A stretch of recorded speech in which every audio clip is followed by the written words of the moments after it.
Astăzi o să desenez pe Lego. În episodul trecut din The Bunny Network am transformat cartonașul acesta într-un tablou mare, iar acum o să facem opus. O să transformăm un obiect mare într-un obiect mic. Așa că în acest video o să vă arăt tot procesul creativ din spatele proiectului, iar la sfârșit o să vă arăt chestia aia din spatele meu, care este toată Lego. Cred că toată lumea auzi de Lego. Sunt peste tot. Jocuri, filme și în ultimul rând pe toate covoarele unde este un copil în casă. Și nu. Chestia faină la Lego este libertatea pe care ți-o dau. Cu aceleași piese cu care poți construi un set oficial, poți să-ți construiești ceva propriu, ceva original. Așa că azi o să fac o mică diorama pe care voi desena.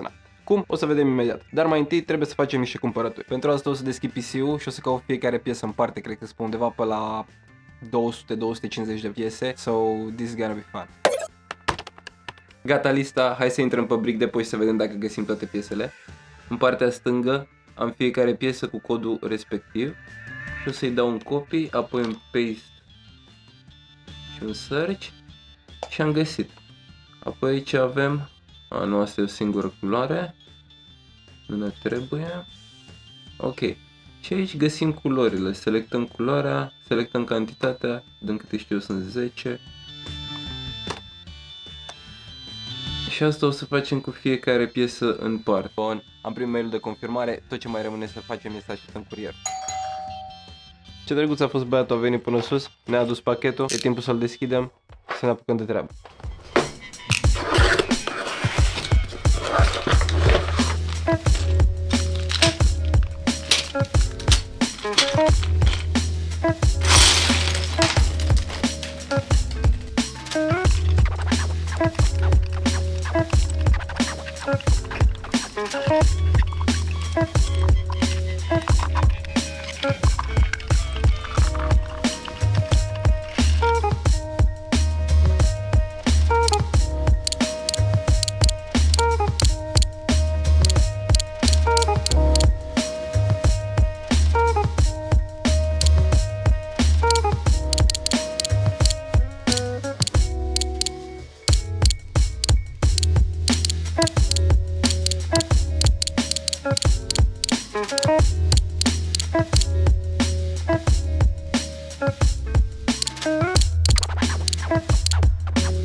Setul este gata, scena perfectă pentru un mural, tot ce ne mai rămâne de făcut este să pregătim peretele ăsta pentru desen. Dacă vrem ca vopseaua să rămână pe suprafață, trebuie mai întâi să dăm cu niște șmirghel. Am folosit 3 tipuri, de 240, 400 și 600, ca să fie din ce în ce mai smooth și să nu rămână dungi pe plastic. O să încep cu 250 și o să termin cu 600. După ce mă asigur că totul e ok, putem să mascăm peretele pentru primer. Cea mai bună soluție pentru asta este scociul de hârtie.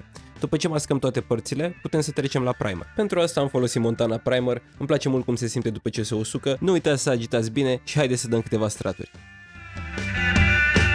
Am terminat cu peretele, s-a uscat primerul, iar acum putem să trecem la schiță. Am folosit o bucată mică de indigo și un pix ca să fiu sigur că schița o să iasă perfect. Better safe than sorry. Am ales să fac o scenă puțin mai trippy. În partea stângă un grup de iepuri care se adăpostesc într-un iepure mai mare. Lângă ei o să facem frunze și un ochi care privește din alt plan tot ce se întâmplă. În dreapta o să fac o vulpe în costum de iepure care arată destul de suspect, de aia și iepurii par agitați. După ce mă asigur că totul e ok, putem să ridicăm hârtia și să vedem rezultatul. Acum schița e gata, pot începe să-i bag culori. O să încep cu background. Același lucru îl fac și când vine vorba de un perete real, pentru că pot schimba oricând elementele fără să risc să stric personajele. O să folosesc vopsea acrilică pentru fill, iar pentru outline o să folosesc niște linere. Pensulele sunt cele mai mici pe care am putut să le găsesc, deci nothing fancy. Aparent turcoazul ăsta necesită mai multe mâini, dar până la urmă a ieșit cum trebuie.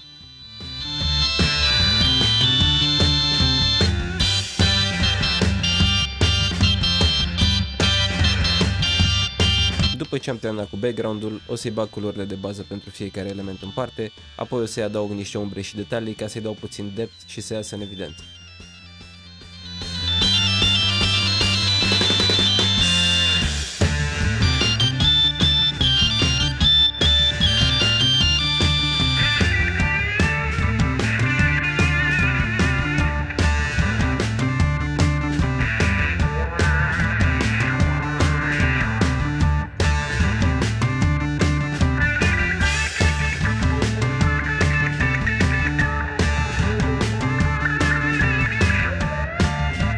Pentru outline am folosit două linere de 0.1 și 0.3 cu care am început foarte atent să trasez conturul și detaliile. Suprafața fiind mică nu prea mă ajută să trag liniile perfect, mai ales la îmbinări, dar până la urmă am reușit. Îmi place în general să desenez pe chestii, fie ele mici, mari. Ideea e că dacă ai o chestie care îți place și o vezi și o ai în cap, atunci o să-ți vină mult mai ușor să o duci la realitate sau să o transformi de la stadiu de concept în ceva real.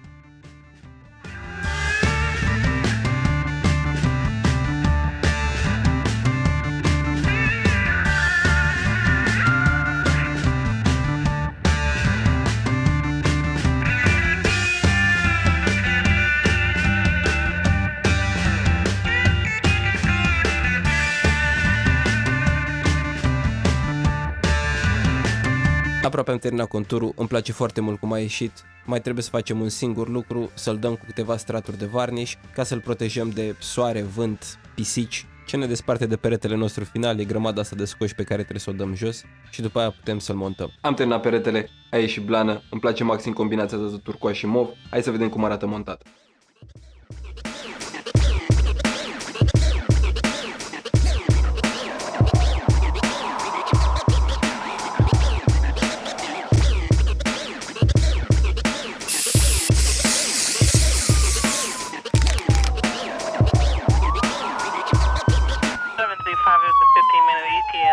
Of 0021.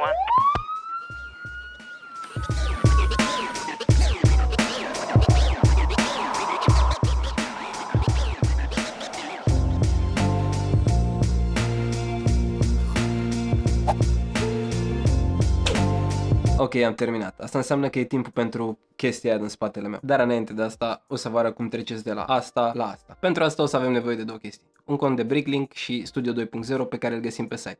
Așa că hai să vedem. În partea de sus avem Download Studio 2.0, Save, îl instalați, iar după ce îl instalăm o să avem o pagină ceva de genul ăsta. Unde în partea stângă avem o grămadă piese pe care putem să le punem una peste alta. Și dacă băgăm puțin timp, o să avem ceva de genul sau whatever, ce vreți voi să faceți, dar asta e ce am făcut eu pentru video de astăzi. Și după cum vedeți, sunt toate piesele, fiecare piesă. Dacă stați puțin mai mult timp, o să obțineți ceva de genul ăsta. Asta mi-a luat foarte mult, dar mă bucur foarte mult că am reușit să-l fac și în realitate. E o diorama mai mare cu Star Wars. Dar după ce ați făcut tot ce vă trebuie și sunteți mulțumiți cu setul, tot ce trebuie să faceți este să-l selectați și apăsați pe butonul ăsta cu coșuleț.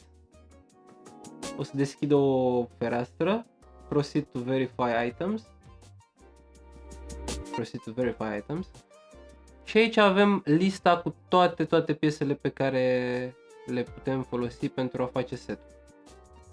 Faza e că asta e pentru America și nu știu, probabil o să trimită și la noi, dar o să fie shipping-ul foarte mare.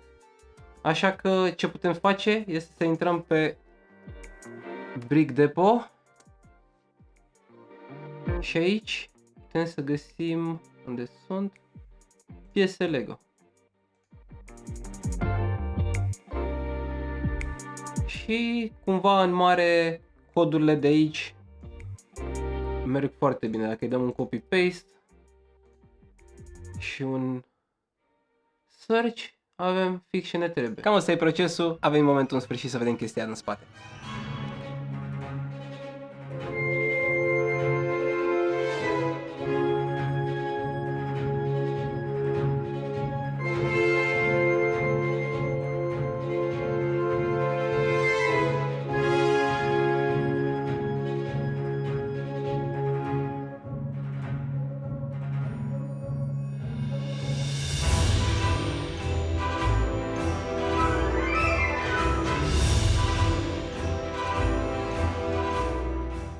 Mulțumesc foarte mult că v-ați uitat, nu uitați să dați un like și un subscribe și până data viitoare ne vedem tot aici la The Bunny Network.